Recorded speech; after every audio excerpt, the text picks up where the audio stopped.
We are back at lecture 14। और ये लेक्चर बहुत इंपॉर्टेंट है फॉर दिस सब्जेक्ट सोशियोलॉजी। इस लेक्चर में हम पढ़ेंगे सोशल इंस्टीट्यूशंस कि जिन इंस्टीट्यूशन का हम जिक्र बार बार करते आ रहे हैं तो वो एक्चुअली इंस्टीट्यूशन हैं कौन से। तो सोसाइटी के अंदर आपके पांच इंपॉर्टेंट इंस्टीट्यूशन हैं जो हर चीज के अंदर एक मेजर रोल प्ले करते हैं, shaping reshaping society, individuals, each and everything. So उन पांच इंस्टीट्यूशन की हम बात करें तो दैट इज द इकोनॉमी, ठीक है, then the family, religion, education and the politics. ठीक है। तो इन पांच चीजों को हम देखते हैं तो किस तरीके से economy, family, religion, education, politics are the principal social institution of our society. ठीक है। So, हम एक एक करके पढ़ेंगे और बल्कि हमने अपनी एक सीरीज बना रखी है पेस्टल की, ठीक है, प्लेलिस्ट के अंदर। उसके अंदर हमने पॉलिटिक्स, इकोनॉमी, इन चीज़ों को अच्छे तरीके से कवर किए, राइट। सो अब अगर बात करते हैं इकोनॉमी की तो हम कहते हैं इकोनॉमी जो है सबसे ज्यादा इन्फ्लुएंशियल सोशल इंस्टीट्यूशन है अमंग दो फाइव। ठीक है। जो आपकी सोसाइटी की प्रोडक्शन को, डिस्ट्रीब्यूशन को, consumption of goods and services को चेक करता है कि सोसाइटी के अंदर महंगाई, सस्ताई, सप्लाई डिमांड किस तरीके से चल रही है, वो इकोनॉमी उसके साथ डील करती है। ठीक है। तो वो फिर आपकी सोसाइटी के अंदर इकोनॉमी एक बहुत बड़ा role play, vital role play करती है। ठीक है। फिर जो भी आपकी ज़रूरियात हैं, नेसेसिटीज़ हैं या फिर लग्जरीज हैं, उन गुड्स, वो सारे गुड्स भी उसके अंदर आ जाते हैं। ठीक है। और फिर let's suppose if a person has the services, तो वो ऑब्वियस दूसरों को बेनिफिट करेगा और अर्न करेगा। फिर कंज्यूमर एंड प्रोड्यूसर का एक रिलेशन है कि one person is producing, the other is consuming. ठीक है। किस तरीके से कि प्रोड्यूसर प्रोड्यूस कर रहा है सीमेंट, घर बनाने वाला उसे कंज्यूम कर रहा है। ठीक है। प्रोड्यूसर प्रोड्यूस कर रहा है फ्लोर या शुगर, कंज्यूम करने वाले कंज्यूम कर रहे हैं। तो ये एक इंटरकनेक्टेड है, ठीक है, सिस्टम है। जो एक कंज्यूम करता है दूसरा प्रोड्यूस करता है, तो एक दूसरे की जिंदगी आसान हो जाती है कि जो हम हमारा सरप्लस गुड है वो ट्रेड करते हैं फॉर द डेफिसिट। अगर let's suppose I am producing something, तो मैं उसे बेचूंगा और दूसरे से वो दूसरी सर्विसेज लूंगा। ठीक है। फिर इंडस्ट्रियल वर्क एंड जॉब भी इसमें आ जाती हैं कि लोग जो इंडस्ट्रीज के अंदर काम करते हैं, जॉब करते हैं, ओन करते हैं सारी। फिर then comes the global supply chain. अब ग्लोबल सप्लाई चेन इस तरीके से चलती है कि let's suppose there is a product Apple, ये है यूएस का, लेकिन ये प्रोड्यूस कहाँ करता है? चाइना के अंदर। ठीक है। प्रोड्यूस कहाँ करता है? इंडिया के अंदर। तो ये क्यों करते हैं कि दुनिया के मुख्तलिफ इलाकों में इन्हें जो सर्विसेज अच्छी लगती हैं वो लेते हैं। लेबर इन्हें चाइना और इंडिया का अच्छा लगता है, पार्ट्स इन्हें ताइवान के अच्छे लगते हैं। तो ये ग्लोबल सप्लाई बनी है जिसे जहाँ से जो चीज़ अच्छी लगती है, फिर वो भले डिस्टेंस हो या अनसीन हो, ये उस चीज़ को यूटिलाइज करते हैं और ग्लोबल सप्लाई चेन के अंदर अपना सिस्टम चलाते हैं। This is part of global supply chain. ठीक। फिर इसके अंदर primary, secondary and tertiary mode of economy आती है। प्राइमरी इज कि जो रॉ मटेरियल के साथ डील करे। ठीक है। रॉ मटेरियल के let's suppose cotton production comes in raw material. ठीक है। सेकेंडरी के अंदर ये होता है कि फिर आप प्रोडक्शन की तरफ जाते हो या प्रोड्यूस करते हो समथिंग। इस कॉटन को आपने क्या किया, एक शर्ट प्रोड्यूस कर दी। ठीक है। तो that is called secondary economy. फिर आती है टर्शरी इकोनॉमी। टर्शरी इकोनॉमी ये होती है कि जो अब सर्विस ओरिएंटेड इकोनॉमी हो, कि आपने लेबलिंग कर दी, ब्रांडिंग कर दी, इसी शर्ट की आपने ब्रांडिंग कर दी और आपने लगा दिया कि भाई this shirt is a polo shirt, this shirt from a Gucci shirt या शूज। ठीक है। तो कोई भी ब्रांड आपने लगा दिया कि लुई विटॉन का है या कुछ भी है, तो this is primary, this is secondary and this is tertiary. तो इन तीनों के अंदर ये फर्क है कि अभी प्राइमरी है, this is mostly attributed to raw material. ठीक है। इसमें लेबर ज्यादा होता है, रिटर्न कम होता है, रिटर्न लो होता है। फिर कम्स द सेकेंडरी। ठीक है। ये दिस प्राइमरी इज मोस्टली एक एग्रीकल्चर टाइप से रिलेटेड होती हैं चीजें।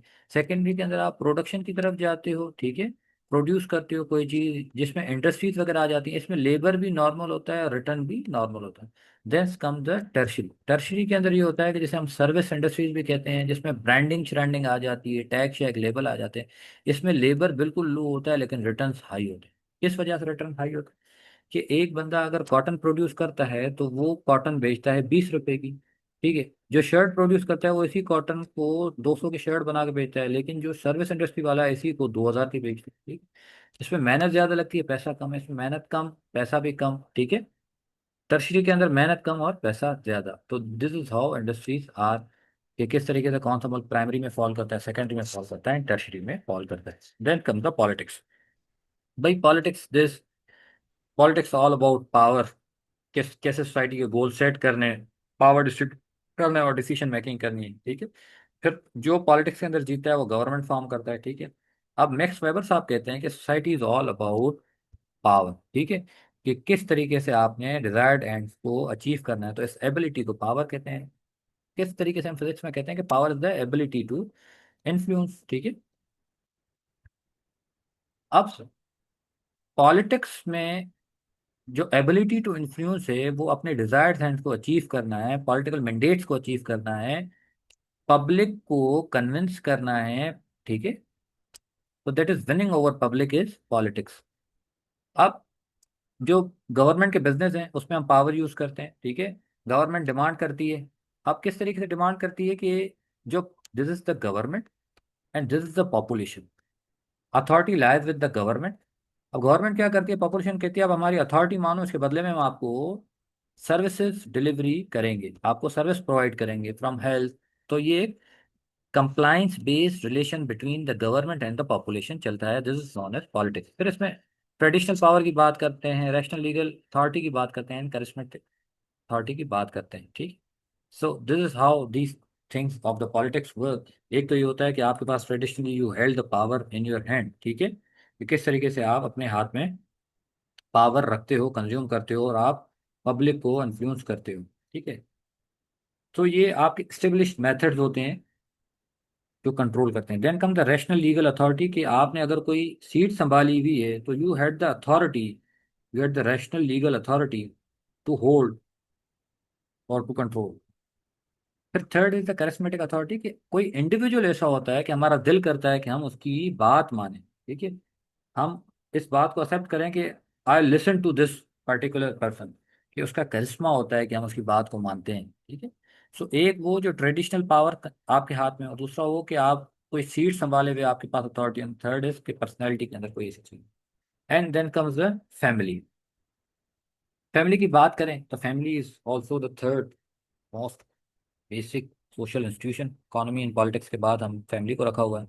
तो फैमिली एक वो चीज़ है कि एक बच्चा पैदा होता है फैमिली के अंदर, सबसे पहले उसे कन्फ्रंट ही फैमिली को करना पड़ता है। यहाँ से इस तरीके से इंडिविजुअल ग्रो होकर सोसाइटी के अंदर from the biological being to the social being बनना शुरू होता है। तो family plays an important role, ये बेसिक सोशल इंस्टीट्यूशन है। ठीक है, फैमिली के अंदर भी इसी कि हम किस तरीके से कोऑपरेटिव ग्रुप के अंदर रहते हैं, एक दूसरे की परवाह करते हैं। अब फैमिली टाइज जो होते हैं उसे हम क्या कहते हैं, किनशिप्स कहते हैं। ठीक है, कि किस तरीके से हमारी किनशिप हमारे बाप दादा से चलती आ रही है, फिर शादी करते हैं या फिर अडॉप्ट किया, हमने शादी की तो हमारी किनशिप के अंदर कोई मेल फीमेल ऐड हो गई। ठीक है, हमारी किनशिप किस तरीके से डेविएट हो रही है, हमने कोई बच्चा अडॉप्ट कर लिया, उसे हमने अपनी किनशिप के अंदर ले लिया। सो पहले इंडस्ट्रियल प्री इंडस्ट्रियल सोसाइटीज थी, वो थोड़ी एक्सटेंडेड फैमिलीज थी। ठीक है, अब चीज़ें चेंज होती जा रही हैं। एक्सटेंडेड फैमिलीज क्या होती हैं, जिसके अंदर पेरेंट्स, ग्रैंड पेरेंट्स, चिल्ड्रन वगैरह ये सारी चीज़ें इन्वॉल्व होती हैं, जिसे हम ज्वाइंट फैमिलीज भी कहते हैं। ठीक, एक्सटेंडेड फैमिलीज, बड़ी बड़ी फैमिली सारी इसके अंदर एडेड होती हैं। Then come the nuclear family, जिसे हम आजकल कहते हैं कि भाई सेपरेट रहना, नॉट ज्वाइंट। ठीक है, जिसमें एक या दो पेरेंट्स होते हैं और उनके बच्चे होते हैं। ठीक है, तो this is the nuclear family, जो कि अब पोस्ट मॉडर्न सोसाइटी, जो कि आपके इंफॉर्मेशन सोसाइटीज के अंदर ज़्यादा पाई जाती है। ठीक, फिर जैसे जैसे वी सी कि हम लोग मोबिलिटी, सोशल मोबिलिटी बढ़ती जा रही है, माइग्रेशन, जोग्राफिकल माइग्रेशन बढ़ती जा रही है from the rural to the urban, हम एक्सटेंडेड फैमिली से न्यूक्लियर फैमिलीज की तरफ मूव होते जा रहे हैं। Then comes the religion. अब जब रिलीजन की बात की जाए तो जब भी रिलीजन आता है तो हमारे दिमाग में फेथ्स एंड बिलीफ्स आते हैं। ठीक है, फेथ, बिलीफ और मोरालिटी आ जाती है, जो कि रिलीजन इंस्ट्रक्ट करता है किसी भी इंडिविजुअल को या ग्रुप को या सोसाइटी। ठीक है, तो फिर रिलीजन के अंदर जो दुर्खिम साहब डेफिनेशन देते हैं कि जो भी चीज़ें हमारी नॉलेज से बियॉन्ड हैं वो सारी चीज़ें रिलीजन के अंदर आ जाती हैं। प्रोफेन चीज़ें वो होती हैं जो ordinary elements of the society होते हैं, लेकिन कुछ चीज़ें होती हैं सेक्रेड। ठीक है, नोबल, जो एक्स्ट्रा ऑर्डिनरी होती हैं, जो हम भरोसे के ऊपर रखते हैं। Not profane is what everything we see, sacred is what we don't see. ठीक है, so this is something believing blind, ठीक है। जब फेथ की बात की जाए तो वी से कि faith is to believe what we don't see, what we don't see, and the reward of that faith is to see what we don't believe, ठीक है। So faith is to believe what we don't see. तो वही चीजें कि हम faith, वही चीजें कि हम उस चीज पे भरोसा करें जो हमें दिखाई नहीं देती, फिर उसका हमें रिवार्ड जो मिलेगा वो चीज़ है जो हमने कभी देखी नहीं है, वो हमें रिवार्ड में मिलेगा, मीन्स ब्लेसिंग्स मिलेंगी। तो हमारा एक सेक्रेट बिलीव होता है कि something, there is something extraordinary, जिसे हम सेक्रेट कहते हैं, जो रिलीजन के अंदर ऐड कर देते हैं। तो हमारे जितने भी रिलीजियस बिलीफ हैं हम उसे प्रोफेन या ऑर्डनरी चीज़ों से अलग कर देते हैं। रिलीजन इन्वॉल्व करता है आपके बिलीफ्स एंड प्रैक्टिसेस, ठीक है, जिन्हें हम सेक्रेट कंसीडर करते हैं। फिर हमारे रिचुअल्स हो जाएं, फॉर्मल सेरेमनीज हो जाएं, ठीक है। सो religion is all about faith belief. क्या हम साइंस से हट के, साइंस क्या कहती है, कॉज एंड इफेक्ट, ठीक है। रिलीजन इज द फेथ, और फेथ की मैंने मिसाल ये दी, faith is to believe what we don't see, जिसे हम देखते नहीं। Science is what we see, उस पर बिलीव करना। Then comes the education. Education की बात की जाए कि जब एक बच्चा एक पर्टिकुलर एज में आता है कि हम उन्हें स्कूल भेज देते हैं, and then college, then universities वगैरह, तो सोसाइटी के अंदर इंपॉर्टेंट नॉलेज हासिल करने के लिए हमने एक एजुकेशन को इंट्रोड्यूस करवा दिया है, जो आपको basic facts, job skills, cultural values and norms वगैरह जैसी वैल्यूज सिखाता है, ठीक है। प्री इंडस्ट्रियल सोसाइटीज के अंदर जो एजुकेशन था वो मोस्टली फैमिलीज के अंदर होता था, लेकिन अब हमने एक फॉर्मल सिस्टम ऑफ स्कूलिंग बना दिया है, ठीक है।